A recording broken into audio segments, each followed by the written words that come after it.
ऐसे कुछ लोग जो धर्म को, और दान अभी से नहीं है, दान तो सतयुग से चला रहा है, कुछ लोग ऐसे हैं जो धर्म विरोधी हैं, वो अफवाहें फैलाते हैं और अच्छा काम न हो ऐसी रुकावट पैदा करते हैं। लेकिन अच्छे लोगों को एक साथ मिलकर खड़े रहना चाहिए, अच्छे कामों को करते रहना चाहिए, क्योंकि जब अच्छे लोग अच्छाई छोड़ देंगे तो बुराई फिर से ज़्यादा हावी हो जाएगी।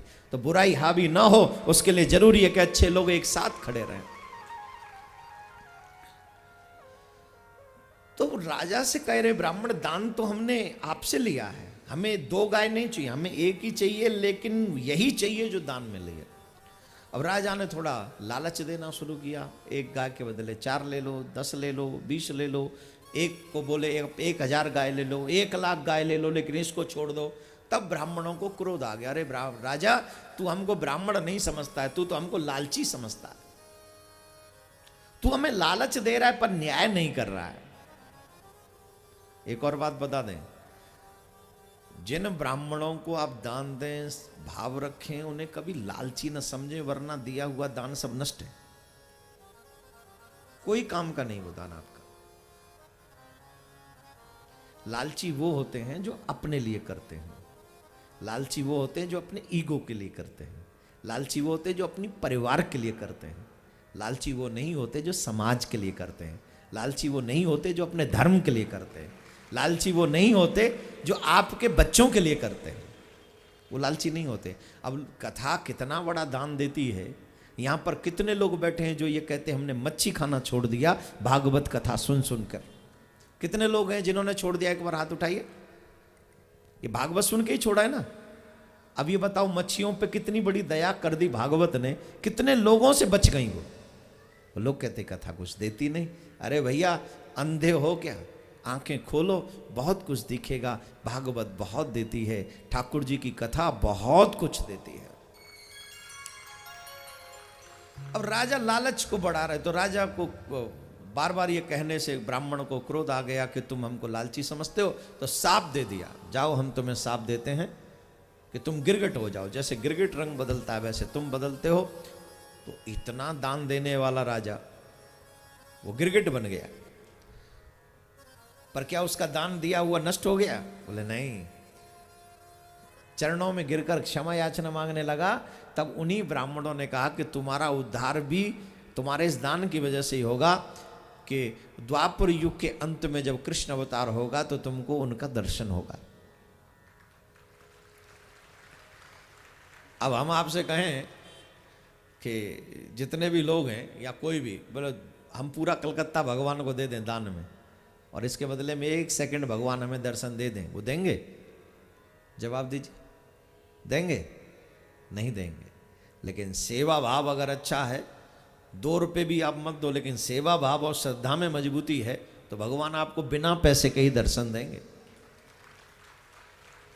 अभिमान बहुत बुरी चीज है। मैं एक जगह की स्टोरी पढ़ रहा था, दुनिया के सबसे रईस आदमी बिल गेट्स, किसी ने उससे पूछा कि भाई तुमसे बड़ा कोई पैसे वाला है कि तुम ही हो? उसने कहा नहीं, मुझसे बड़ा भी कोई पैसे वाला है। बोले कौन? आपसे बड़ा कौन है इस समय? नाम तो आप ही का है। बोले नहीं, मुझसे भी बड़ा है। बोले कौन है? बोले ये समय है, उस समय की बात है जब मेरा इतना नाम नहीं था, मैं इतना पैसे वाला नहीं था, तो मैं अमेरिका के एक एयरपोर्ट पे उतरा, सुबह का समय था, तो सुबह के समय एयरपोर्ट पे जब उतरा तो एक पेपर बेचने वाला बालक पेपर बेच रहा था, पेपर बेच रहा था। तो उसने कहा साहब पेपर ले लो, अखबार ले लो। तो उसने कहा मेरे पास खुले नहीं है, पैसे वाला इतना नाम नहीं था, पैसा तो था ही। बोले मेरे पास खुला पैसा नहीं है। तो एक पेपर सेंट में आता होगा कुछ ना, वो खुला नहीं है।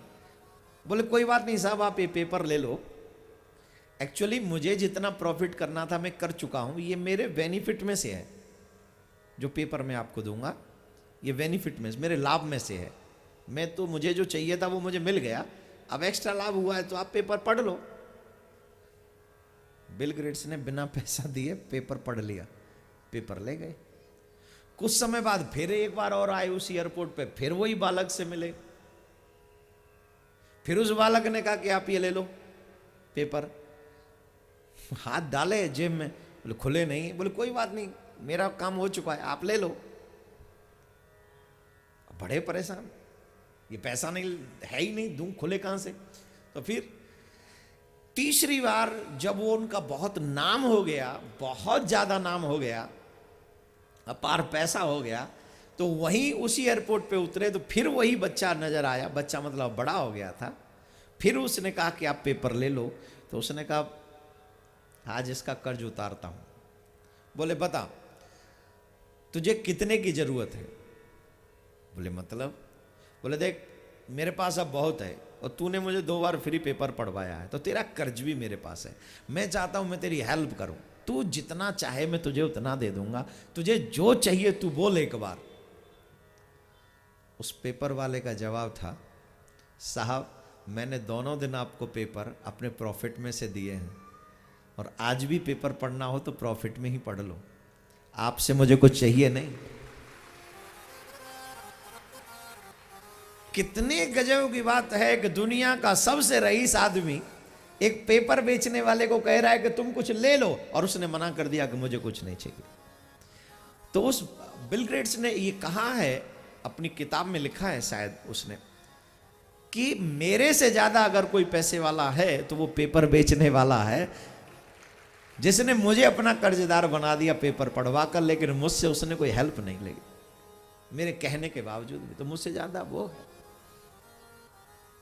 धनवान बड़े नहीं होते, जिसके कर्म बड़े होते हैं वो बड़े होते हैं, जिनका कर्म श्रेष्ठ है वो बड़े होते हैं। राधे राधे बोलना पड़ेगा, और जोर से बोलना पड़ेगा, और जोर से बोलना पड़ेगा। तो आज उस दान का प्रभाव है कि राजा नरक का कल्याण हो गया, भगवान श्री कृष्ण का दर्शन हुआ, और भगवान श्याम सुंदर ने उनके ऊपर कृपा करी है। बोलो राधे राधे। और भी कई प्रसंग आते हैं इसमें। बलराम जी जब गोकुल जाते हैं तो बलराम जी की गोकुल यात्रा है, और अनेक कथाएं हैं। मध्य में पौंड्रक नामक एक राजा था जो नकली कृष्ण बन गया, जो कहता था मैं ही कृष्ण हूं। ये कृष्ण तो नकली, देखो गजब की बात है, नकली गरुड़ बना लिया काठ का, उसमें पंख फिट करवा ली, और इंजन ही फिट करवाया होगा, कोई वैसे दौड़ेगा नहीं काठ का, और नकली अपनी 2 भुजा लगवा ली काठ की, और कहे मैं चतुर्भुजी कृष्ण हूं, तुम मेरी पूजा करो, सब मेरे पूजा करो। अच्छा बजे गजब की बात है। मैं तो सोचता हूँ कभी कभी भगवान क्या सोचते होंगे, जब कृष्ण क्या सोचते होंगे जब उनके आगे एक नकली भगवान खड़ा होगा, असली के आगे नकली खड़ा हो तो भगवान क्या सोचते होंगे। कभी कभी बड़ा आश्चर्य होता है। वो लीला देखने, अनुभव, सिर्फ कल्पना कीजिए उस लीला को कि नकली पौंड्रक खड़ा है 4 भुजा लेकर, 2 असली 2 नकली, और कह रहा है कि मैं कृष्ण हूं, और गरुड़ भी बनाया बाकायदा, मशीन फिट है उसमें, गरुड़ उड़ रहा है। नारद जी बोले आप नकली हैं वो असली है। बोले हाँ हाँ आप बहुत असली हो गए। आजकल भी कलयुग में आप देखते होंगे अपने आप को लोग भगवान का अवतार घोषित कर देते हैं।